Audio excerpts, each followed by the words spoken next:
The Escape from the Phantom Zone. Trey knows Allegory Chronicles. The Phantom Zone was not a place. It was an UN place. A realm of fractured time, drifting memories, and the echoes of beings long forsaken by creation. Light did not shine here.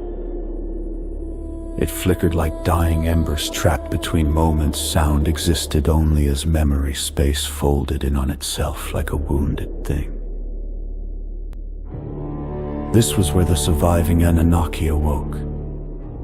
They floated, not through distance, but through thought, drifting on currents of broken reality. The zone was alive in its own terrible way, dreaming dreams made of shadows, imprisonment, and sorrow. Their towering bodies became weightless. Their minds stretched thin.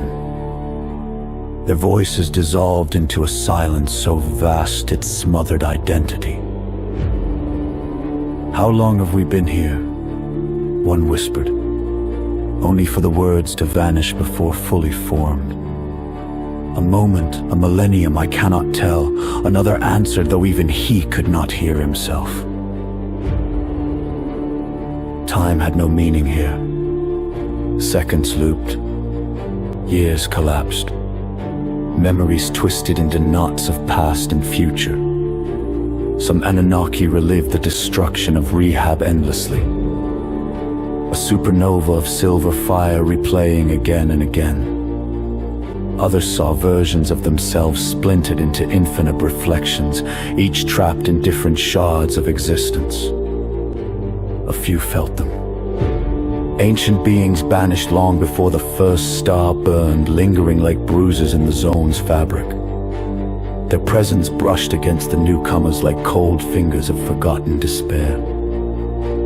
But through the madness, one figure remained anchored. The council leader, humbled, scarred by failure, yet unbroken.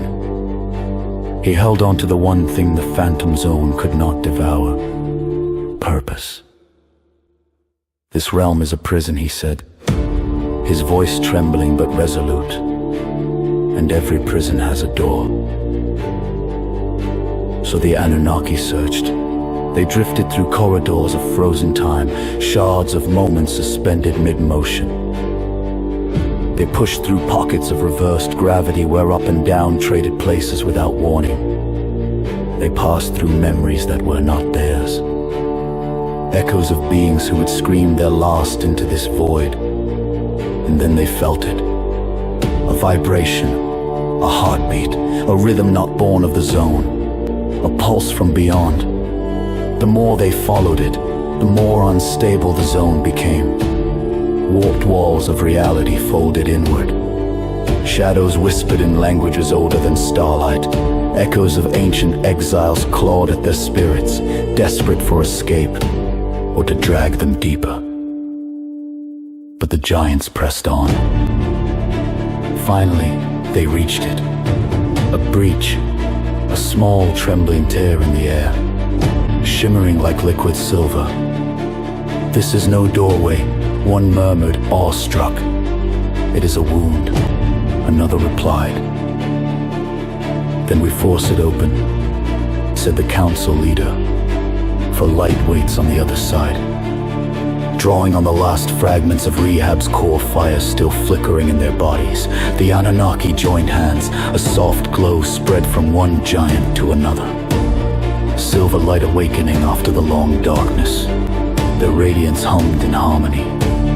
Reality quivered.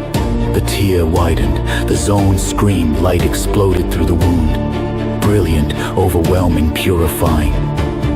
As if a newborn star had been born just outside the breach. Through that radiant gap they saw it. A planet, blue oceans, green lands, a sky full of potential. A world untouched by their rebellion. Young, innocent, Earth. The Phantom Zone reacted violently. Shadowy tendrils whipped toward them like serpents of nothingness, lashing, grasping, seeking to reclaim its prisoners. The void itself tried to collapse the breach, to devour the escaping light. Now, the council leader roared. With one final surge of will, the Anunnaki hurled themselves through the breach.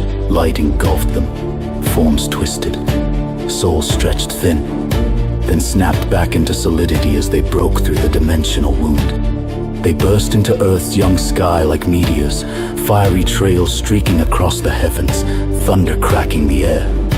Behind them, the rift sealed shut, its final shriek echoing across dimensions.